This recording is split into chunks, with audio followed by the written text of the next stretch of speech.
Good morning guys. Day 2. Tulog pa sila.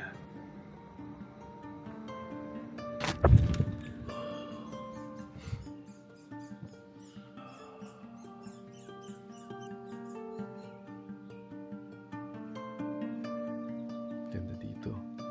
Tahimik.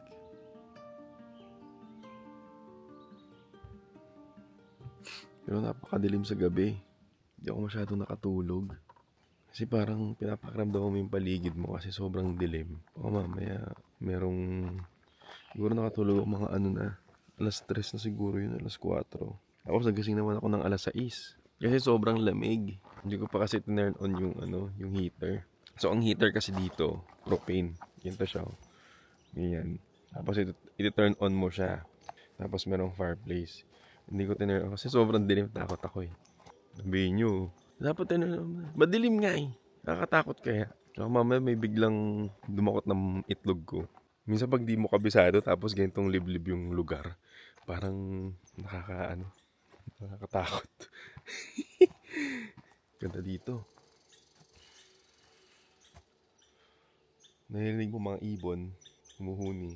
Alam mo kaya uso sakit ngayon? Kasi ang lamig-lamig sa umaga, tapos sobrang init sa tanghali.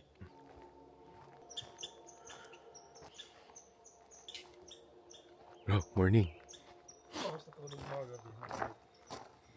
Lamig, nagising ako ng mga alas 6. Alas 5. Oh? Binuksan ko yung yung heater. Lamig. Oo. Ng alas 6. Ngayon guys, magluluto tayo ng breakfast. Idadami na rin natin yung lunch. Kasi pupunta tayo sa Mami O Beach. Doon tayo spend ng whole day natin para mag-enjoy yung mga bata. So far, all in all, okay naman yung experience. Malamig lang. Ang ayoko lang yung toilet. As nakita nyo kahapon, yung toilet medyo butas. Pero pwede na rin kaysa sa wala. Di ba? Hello! Ay, gising na! Ang aga na mag-morning! Is it what? Dirty. Oh, it's dirty. What happened? What happened? What is dirty? What is dirty? Sam, morning. Where's the... Morning. Hindi, morning. Pinapainit na natin yung barbecue. Ihaw tayo ng hotdog. Tapos, si paring JP nagsasangag na. Fried wise. Finally, luto na tayo guys. Meron na tayong food trip dito. Ito yung breakfast natin. Meron tayong hotdog, fried egg. Lang magpa-picture yung Beef pepper ala paring JP. Tapos meron tayong fried rice.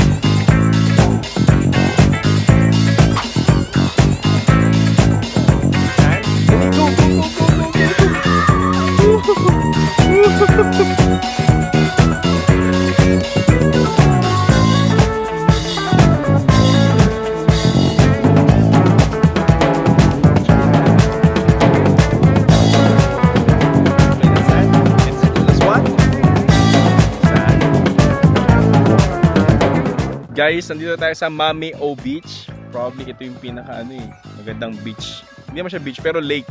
Lake. Uso naman kasi dito lake eh. Bro, ano masasabi mo sa Mami O Beach? Maganda. Hindi lang siya masyadong maintain, pero maintain ko. Maganda. Oh, marami kasi mga kahoy-kahoy, ganun. Oo. Pero so far, malinaw yung tubig. Ngayon, number 1, hindi crowded. Tingnan mo, kami lang dito. Walang tao. Walang tao. Ngayon, alam nyo na, magiging crowded na to. Guys, tingnan niyo yung yung sand. Pinong-pino siya. Ganyan siyang kapino.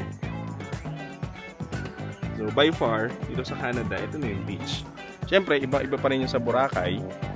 Pero pwede na. Tapos pwedeng liguan tapos malinis yung tubig. Ang linaw oh. Oh, linaw ng tubig oh.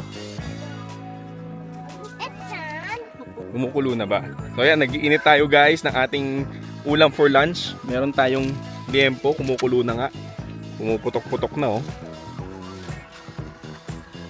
Tapos meron tayong insaladang mangga tsaka kamatis. Tapos meron pa tayong pampano nandun. Grabe, sobrang init guys. Nabasa ako ng pawis. Ba't kayo hindi kayo pinapawisan? Oo, basa-basa ako ng pawis. Sobrang init ba? Init. Sakto lang no? Ano lang yun? So lunch time, pawisin kasi ako eh. Meron tayong pampaners, rice, insalada, tapos meron tayong pork chop. Actually, round 2 na to. Up. Ang init talaga guys. Basa ako ng pawis.